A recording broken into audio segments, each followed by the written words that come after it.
Sean todos bienvenidos y bienvenidas a este nuevo tema que vamos a estar desarrollando acerca de los profetas de Israel, y es el de los profetas acerca de su mensaje, que ellos tenían un mensaje de esperanza. Hemos hecho bastante énfasis en cuanto a cómo los profetas denunciaban a los gobernantes, a los ricos, a los poderosos, y hablamos también cómo incluso llegaron a confrontarse con otros profetas y a confrontarse con sacerdotes, y dimos ejemplos sobre esto. En esta ocasión vamos a hacer referencia al tiempo antes de la conquista de Israel. Acuérdense ustedes que a partir de Salomón, después de Salomón, se dividió el reino del norte, reino del sur. En el reino del norte estaba Israel, cuya capital era Samaria, y en el reino del sur estaba Judá, cuya capital era Jerusalén. Entonces, en estas dos posiciones, reino del sur y reino del norte, es que también se va desarrollando toda una situación con los profetas. No solo asumen una posición de denuncia, sino también traen esperanza y traen un anuncio a la nación, que es lo que vamos a estar también compartiendo con todos y cada uno de ustedes. Entonces, las palabras de los profetas no siempre fueron de ataque, de denuncia y toda esta situación, sino palabras en las que ellos llamaban al arrepentimiento, en las que ellos llamaban al cambio, en las que ellos llamaban a buscar al Señor, y por tanto, en medio de las palabras de los profetas estaba también la palabra de aliento, de esperanza, que habría de venir un Mesías. Y eso es algo que vamos a profundizar más adelante, el anuncio acerca de la venida del Mesías, del Libertador, por el sufrimiento que ambos reinos llegaron a pasar. Por ejemplo, en el reino del norte estaba la situación con lo que se llama la conquista que traían los asirios, y en el reino del sur después viene la situación con relación a Babilonia y los sufrimientos que tuvieron, el despojo de sus tierras, el ser arrancadas las familias y todas estas situaciones. Entonces, el reino del norte sale cautivo bajo la invasión de Asiria, y esto es una fecha que tenemos en la mayor parte de los libros, coinciden que fue más o menos en el 722 antes de Cristo, en el 722. Así que Israel fue conquistado, lo llevaron a Asiria, y así más que todo la gente más pobre fuera la que dejaron, el resto se lo llevaron para Asiria. Y cuando vieron cómo habían dejado la situación de Israel, entonces recogieron gente de todas otras naciones y las enviaron para Samaria. Y de ahí que los judíos no querían a los samaritanos, puesto que se habían mezclado con gente. No es que ellos en sí, sino que los asirios los obligaron a que el pueblo se mezclara también con otras gentes de otros pueblos. En esa parte de Israel está lo que se llaman las 10 tribus, y estas 10 tribus fueron llevadas, y según algunos escritores pues nunca regresaron, sino que fueron esparcidos, se fueron por otros lugares, y hasta el día de hoy le llaman las 10 tribus perdidas de Israel. Entonces, los profetas no solamente anunciaron palabras de juicio contra las naciones o contra la nación, sino también que ellos traían palabras de esperanza, palabras que vislumbraban la llegada de tiempos diferentes, la venida del Mesías y toda esta situación que vamos a estar viendo. En el Nuevo Testamento vemos que se hace referencia a las profecías que se dieron.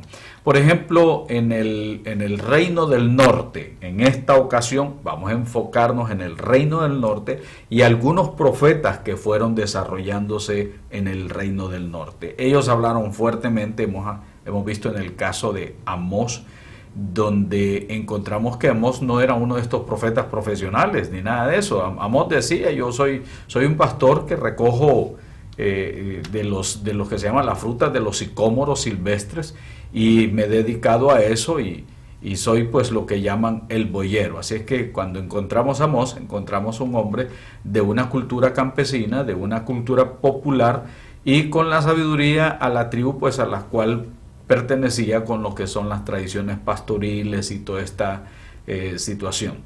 Entonces vemos nosotros que Amós también conoce, debido al ejercicio de su trabajo, conoce la actividad comercial de los otros pueblos, y en algún momento pues él empieza a mencionar las otras naciones, los otros pueblos, como ellos vivían.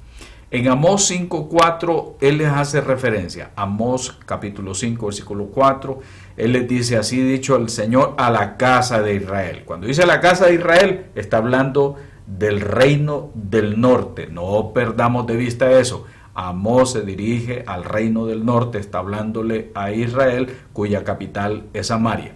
Entonces, Amós les dice, de parte del Señor: buscadme y viviréis. Ese es el tema que él tiene también ahí, que incluye dentro de sus enseñanzas. El profeta amenaza con la llegada del día terrible en que el Señor va a poner todas las cosas en su lugar, el día de la justicia de Yahvé. Pero no es que esté amenazando y amenazando y amenazando todo el tiempo. Hay palabras de consuelo. Dice: habrá un resto de Israel compuesto por los justos. Y él está anunciando que va a venir a los descendientes de David una restauración. En aquel día, él mismo dice en Amós 9:11, en aquel día yo levantaré el tabernáculo caído de David y cerraré, dice, sus portillos, y levantaré sus ruinas y las edificaré como en el tiempo pasado. Entonces ya ahí Amós está trayendo una buena noticia de restauración. Es el profeta que le anuncia a toda la nación: va a haber una restauración, va a haber un cambio, van a venir tiempos completamente diferentes, y en aquellos días los cuales mi nombre será invocado, entonces la bendición va a llegar sobre todos los que conocen de su nombre, y él lo está diciendo. Y aquí vienen días también, dice el Señor Yahvé o Jehová, de acuerdo a las versiones que ustedes tengan, en que la era del segador alcanzará al segador, y el pisador de las uvas, dice, al que lleve la simiente. Los montes destilarán mosto y todos los collados se derretirán. Cuando anuncia esto, le está diciendo también que él va a traer del cautiverio del pueblo de Israel, y edificarán ellos las ciudades asoladas. Entonces plantarán viñas, beberán el vino, y de una sola vez le está diciendo: esa es la buena noticia, y eso es lo que va a venir de parte de Dios. Entonces tenemos aquí el profeta Amós dirigiéndose al reino del norte, que le va a pasar una serie de situaciones a Israel, pero que también hay una buena noticia. El Señor se va a compadecer, y él en su misericordia lo volverá otra vez a restaurar en el día del Señor. Hay una palabra ahí de aliento, hay una palabra de esperanza. El Señor nos va a restaurar y él nos va a ayudar. Y fíjense que es interesante que en la misma Biblia encontramos nosotros un cierto orden en cuanto a los profetas mayores, profetas menores, han sido colocados en cierto orden de acuerdo al canon. Pero encontramos nosotros ahí, en lo que es en la historia, una participación diferente al orden que encontramos. En este caso, habíamos hablado de Amós y ahora estamos hablando de Oseas, que se refirieron al reino del norte. La esperanza que Oseas viene dándonos es que está una bendición que va a llegar, no está muy distante, porque por muchos días los hijos de Israel van a quedar sin rey y sin príncipe, sin sacrificios, sin pilares sagrados, sin efodes, y toda esa situación le está diciendo. Pero después, dice, los hijos de Israel volverán a buscar al Señor su Dios y a David su rey, y acudirán temblorosos al Señor y a su bondad en sus últimos días, dice en Oseas 3 del 4 al 5. Oseas ve también una esperanza mesiánica, va a haber cambios, va a haber algo diferente. En Oseas capítulo 2 del 18 al 20 dice: en aquel tiempo, dice, haré para ti pacto con las bestias del campo, con las aves del cielo y las serpientes de la tierra, y quitaré de la tierra arco y espada y guerra, y te haré dormir, le dice la misma nación, segura. Te voy a desposar conmigo. Habla de desposar. Es una esperanza mesiánica que dice como que nos vamos a casar en este caso. Te haré desposar conmigo en justicia, juicio, benignidad y misericordia. Esos son los aspectos que van ahora a tener el pueblo de Israel, que habrá de ser llevado a la cautividad. Tiempo después le dice, te desposaré conmigo en justicia, en juicio, benignidad y misericordia.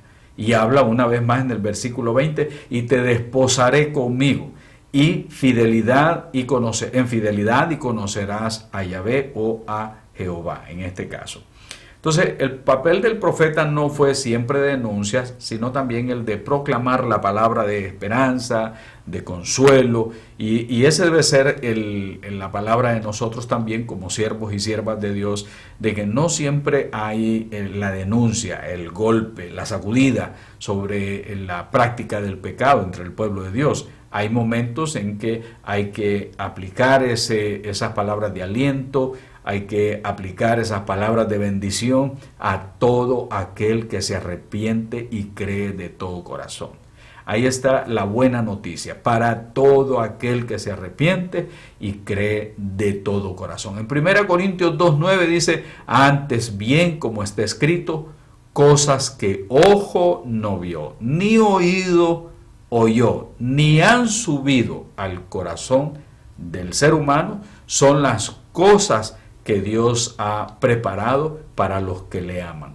En este caso, hay una palabra profética hermosa en la Escritura a través de el apóstol San Pablo.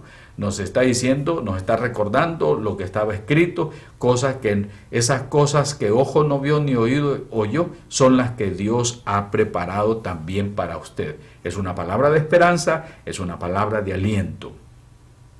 Si lo tomamos también para nosotros, significa que Dios tiene cosas grandes para usted, que Dios ha preparado cosas grandes para usted. Si usted le ama de todo corazón, Dios le va a mostrar lo que Él ha preparado. En el caso de los profetas, estos dos que acabamos de mencionar, ellos habían lanzado juicio por la conducta del pueblo de Israel.